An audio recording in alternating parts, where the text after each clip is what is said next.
死ぬ時に人は何を持っていけるか。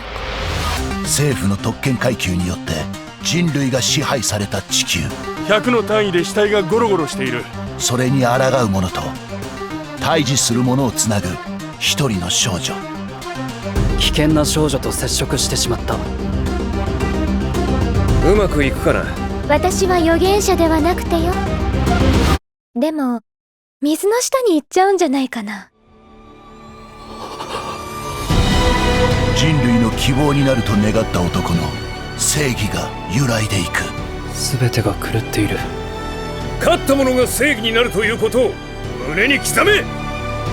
誰かがやらなければならないことさ。じゃああなたが神になればいい。ハサウェイ・ノア。